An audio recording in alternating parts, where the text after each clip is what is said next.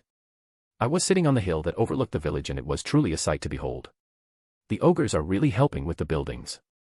There were already foundations for multiple wooden buildings instead of the many tents we had. In a few more days the village will look like the beginnings of a small town. I felt such a sense of familiarity with her and more than just seeing her in a book or anime. This goes way beyond that.